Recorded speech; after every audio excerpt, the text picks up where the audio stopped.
ఓం నమ శివాయ నమ. ఓం శ్రీ మాత్రే నమ. శ్రీ సమ్మక్కాయ నమ. శ్రీ సారలమ్మాయ నమ. జై కొండదేవతాయ నమ. ప్రజలందరికీ నమస్కారము. మరి చాలామంది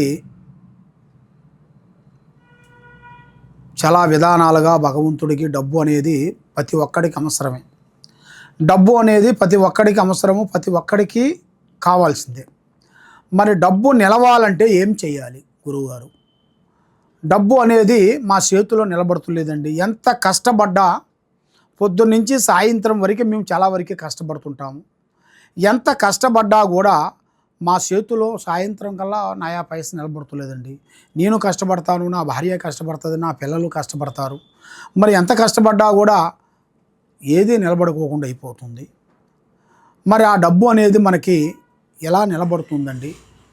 మరి నిలబడాలంటే మనం ఏం పూజలు చేయాలి, ఎక్కడ పోతే మనకు పని అవుతుంది అనేట్టుగా చాలామందికి చాలా సందేహాలు చాలా ఉన్నాయి.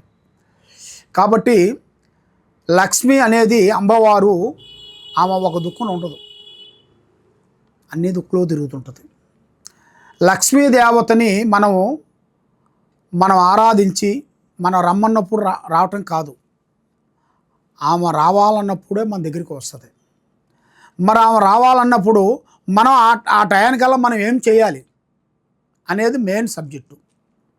మరి మీరు చేయాల్సింది, మీరు ఇంట్లో లక్ష్మీ పూజా బలం అనేది మీకు ముఖ్యంగా శుక్రవారం రోజు మీరు చేయాలి.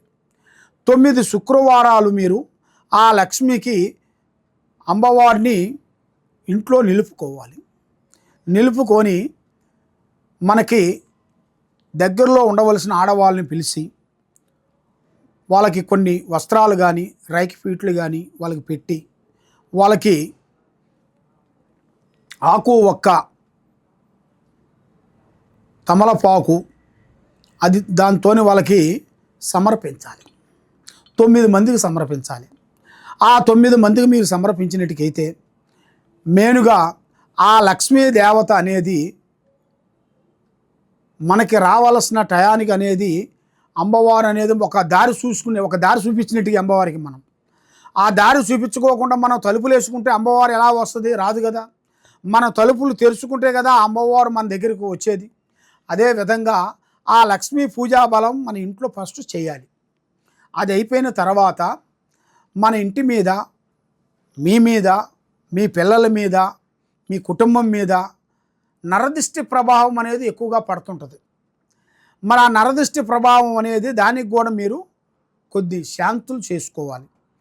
కొద్ది శాంతం చేసుకున్నట్టుగైతే ఇంటి మీద కానీ, మీరు చేయాల్సిన పనుల మీద కానీ ఎలాంటి ప్రాబ్లమ్స్ అనేది రాకుండా మీరు ముందు జాగ్రత్త పడినట్టుగైతే ఆ లక్ష్మీ దేవత అనేది మీకు కరుణిస్తుంది, తప్పకుండా మీకు ముందుకు వస్తుంది. కాబట్టి మీ ఒంట్లో కానీ మీ ఇంట్లో కానీ దరిద్ర గ్రహాలు ఉంచుకొని లక్ష్మీదేవత రమ్మంటే రాదు. మరి ఆ దరిద్ర దేవతలు పోవాలంటే ఇంట్లో కొన్ని శుద్ధం చేసుకోవాలి, కొన్ని పూజా బలాలు చేసుకోవాలి. మీ ఒంటి మీద కూడా ఎలాంటి గ్రహాలు లేకోకుండా దానికి కొన్ని శాంతం చేసుకోవాలి. ఆ విధంగా కొన్ని శాంతాలు చేసుకున్నట్టుకైతే తప్పకుండా ఆ లక్ష్మీదేవత అనేది మీకు వర్తిస్తుంది.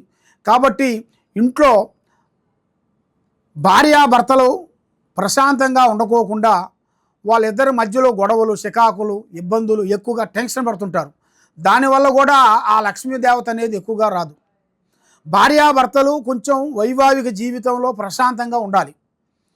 భార్య మాట భర్త, భర్త మాట భార్య ఒక అనుకూలంగా వింటేనే ఆ కుటుంబం అనేది నిలబడుతుంది. లేదు నేనే గొప్ప అనేట్టుగైతే